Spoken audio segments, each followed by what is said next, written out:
여러분 안녕하세요. 이야기하는 남자 아이겠습니다. 이번 시즌 동안에 손흥민 선수를 토트넘에 안착시켰던 포체티노가 중도 경질되고 무리뉴 감독이 새 감독으로 부임했죠.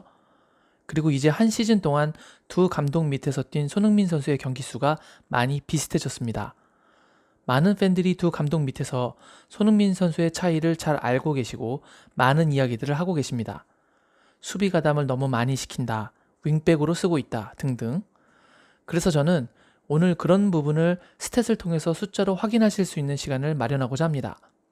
다만 비교를 하기에 앞서 스탯이라는 건 수치화된 객관적인 자료지만 그 객관적인 자료를 해석하는 부분에서는 바라보는 사람마다 차이가 날 수 있다는 점을 미리 양지하여 주시길 바라는 바입니다.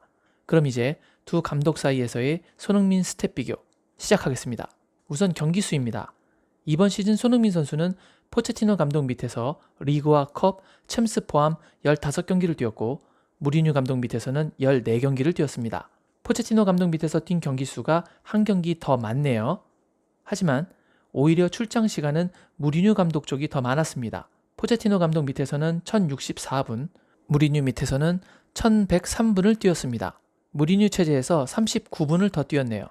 이 부분에서 팬들이 언급하는 부분 중 하나가 바로 체력 안배죠. 예전 포체티노 감독이 경기 후반 손흥민 선수를 교체로 빼면 아쉬운 마음에 교체티노라는 비난을 하신 분들도 있었는데요. 이제는 그 교체가 손흥민 선수의 체력을 배려했었다는 재평가를 받기도 하고 있습니다. 반대로 무리뉴 감독 쪽에서는 혹사를 당하고 있다는 얘기가 나오기도 합니다. 하지만 다르게 생각하면 더 중용되고 있다라고 볼 여지도 있습니다. 그의 전술에서 빼놓을 수 없는 선수라는 얘기죠. 이번에는 골과 슈팅에 대한 스탯을 비교해 보겠습니다. 손흥민 선수는 포체티노 밑에서 1064분 동안 총 46번의 슈팅을 날렸고 무리뉴 밑에서는 1103분이라는 더 긴 시간 동안 오히려 14개가 적은 32번의 슈팅을 날렸습니다. 슈팅 수의 절대적인 수치는 줄어들었지만 유효 슈팅의 비율은 26%와 28%, 골대 밖으로 나간 슈팅의 비율은 39%와 40%, 마지막으로 수비수에게 막힌 슛의 비율도 17.4%와 18%로 비슷했습니다. 그렇다면 슈팅수 대비 골의 비율도 비슷했을 가능성이 높다고 생각했는데 오직 골의 비율만 17.4%에서 12.5%로 확연하게 떨어집니다. 포체티노 밑에서는 8골을 넣었던 손흥민이 무리뉴 밑에서는 그 절반인 4골밖에 넣지 못했던 거죠. 그럼 왜 슈팅에 대한 상대적 비율은 다 비슷한데 오직 득점에서만 이 비율이 깨지는 걸까요? 이 수치만으로는 그것을 정확하게 알아낸다는 것은 무리가 있겠지만 그래도 합리적으로 추론을 해본다면 많이 언급되고 있는 체력적인 부담의 증가로 마지막 정교함이 떨어진 것은 아닐까라고 볼 수도 있겠죠. 단순히 슈팅을 골대 안쪽으로 차 넣는 것과 골키퍼의 손이나 발이 닿지 않는 쪽으로 차 넣는 것은 사실 큰 차이가 있습니다. 키퍼의 손끝에 살짝 걸리느냐 안 걸리느냐의 몇 센티미터 차이가 골과 노골을 가르기 때문이죠. 더 오랜 시간 뛰었음에도 불구하고 절대적인 슈팅 수가 오히려 적다. 그것은 공격 가담의 양이 줄어들었고 그만큼 수비에 치중되고 있다. 그래서 마지막에 정교함이 요구되는 슈팅에 에너지와 집중력에 영향을 주고 있다. 이게 바로 요즘 가장 많이 이야기되고 있는 부분이고 연관성이 없어 보이지는 않습니다. 그럼 손흥민 선수는 정말로 무리뉴 감독 밑에서 수비에 더 치중하고 있을까요? 그것을 보여주는 수비 스탯이 있었습니다. 바로 리커버리인데요. 일반적으로 많이 언급되는 스탯은 아닙니다. 이 리커버리가 포체티노 밑에서는 38회였는데 무리뉴 감독 밑에서는 61회나 있었습니다. 이 리커버리가 뭔지 모르시는 분들을 위해 간단히 설명을 드리자면 경기 보시다 보면 공이 누구의 소유도 아닌 상황으로 굴러가는 경우가 있죠. 이때 빨리 가서 볼을 따내오는 걸 리커버리라고 합니다. 아니면 자기 영역으로 오는 공을 책임지고 소유하러 가는 행위 또한 리커버리라고 하죠. 이 리커버리의 수치가 23개나 더 많았던 겁니다. 경기당 3.21개 하던 리커버리를 4.98개, 거의 5번씩을 한 거죠. 이건 분명 체력적인 부담이 커질 수밖에 없는 요소로 보이네요. 그리고 그것이 슈팅 최종 단계의 정교함에 영향을 줄 가능성도 있었겠다라는 생각도 들고요. 패스는 어땠을까요? 포체티노 밑에서는 총 377번의 패스를 했지만 무리뉴 감독 밑에서는 총 330번의 패스를 해서 47번의 패스가 적습니다. 이 47번이란 수치는 양쪽 패스에서도 각각 10%가 넘는 수치이므로 절대 적은 차이는 아닙니다. 패스의 양은 줄었어도 패스의 질은 나빠지지 않았습니다. 포체티노 밑에서는 85.1%의 성공률을 보였고 무리뉴 밑에서도 84.8%로 비슷한 성공률을 보여주고 있습니다. 결정적인 패스를 일컫는 키패스 횟수도 포체티노 감독 밑에서는 17회, 무리뉴 감독 밑에서는 16회로 여전히 날카로운 모습을 보여주고 있죠. 참고로 손흥민의 이번 프리미어 리그만의 현재까지 패스 성공률은 86%로 앞서 말씀드린 수치와 비슷한데 이건 상당히 높은 성공률입니다.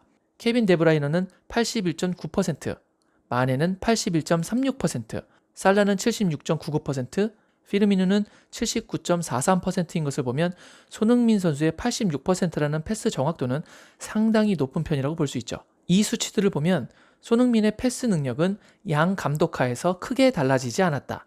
하지만 패스 자체가 줄었고 이건 손흥민이 그만큼 공을 못 받고 있다. 공을 못 받으니 패스를 할 기회도 적어졌다고 해석할 수도 있습니다. 그래서 저는 혹시 패스 숫자가 적어진 만큼 드리블이 늘었는지 확인을 했습니다. 패스를 안 하고 혼자 몰고 갔을 수도 있으니까요. 하지만 드리블 시도 횟수는 포체티노 밑에서 67회, 무리뉴 감독 밑에서는 63회로 드리블 시도 횟수마저도 줄었습니다. 게다가 공을 터치한 볼터치 횟수도 줄었습니다. 포체티노 밑에서는 644회의 볼터치를 했지만 무리뉴 밑에서는 580번의 볼터치를 했습니다. 64회의 터치가 적네요. 이건 경기당 54.47회의 볼터치를 하던 손흥민이 47.32회로 볼터치가 줄었다는 얘기입니다. 저는 여기서 손흥민의 골의 수가 절반으로 줄어든 다른 이유가 체력 저하 말고도 다른 것도 있을 수 있겠다는 생각이 들었습니다. 축구는 발의 감각을 매우 세밀하게 이용해서 하는 스포츠이기 때문에 경기 중 발에 볼을 터치하는 횟수는 공에 대한 감각을 유지하는 데 있어서 매우 중요하다고 생각합니다. KBS 예능 프로였던 으라차차 만수로에서 박문성 해설위원도 돈이 아무리 없어도 연습공은 경기공과 똑같은 것으로 구입해줘야 한다. 발의 감각을 유지하는 것은 매우 중요하다라고 말했을 정도죠. 그러니까 경기 중에 공의 접촉 횟수가 줄어든 부분이 정교함을 요구하는 슈팅에 아주 미세한 영향을 미칠 수도 있지 않았을까라는 생각이 들기도 했습니다. 이번에는 마지막으로 손흥민 선수의 두 감독 체제 하에서의 히트맵을 연속으로 보여드리겠습니다.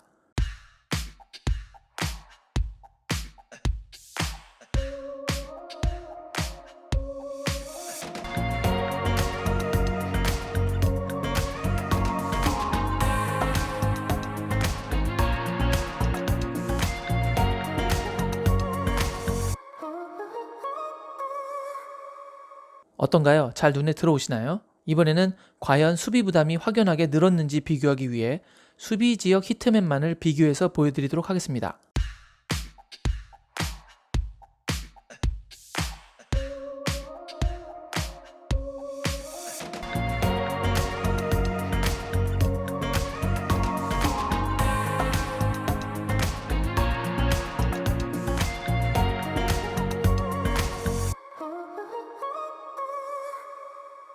확실히 우리가 알고 있는 바와 같이 수비 쪽에서 움직임이 많이 늘어난 것으로 보이네요.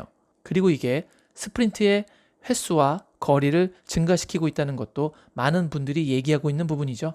반면 무리뉴 감독 체제하에서 늘어난 스탯도 있습니다. 바로 어시스트인데요. 포체티노 밑에서는 3개의 도움을 기록했지만 무리뉴 밑에서는 5개의 도움을 기록했습니다.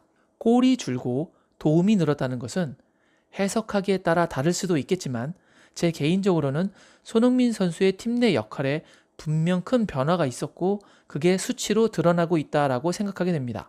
지금까지 두 감독하에서 손흥민 선수의 스탯을 비교해봤습니다. 스탯상으로 보면 손흥민의 위치는 예전보다 공격 진영에서 한 단계 아래쪽으로 내려와 있는 것으로 보입니다. 그리고 예전보다 볼터치, 패스, 특히 골이 줄었다는 것을 알 수 있었습니다. 다소 막연하게만 알고 있던 두 감독의 손흥민 활용법의 차이를 객관화된 수치로 정리해봤는데요. 여러분들께서 보다 편하고 정확하게 아실 수 있는 시간이 됐길 바랍니다. 제가 준비한 영상은 여기까지였습니다. 오늘 영상이 마음에 드셨다면 구독, 좋아요, 알림 설정 부탁드리겠습니다. 여러분 부디 아프지 말고 건강하세요. 역시 I guess.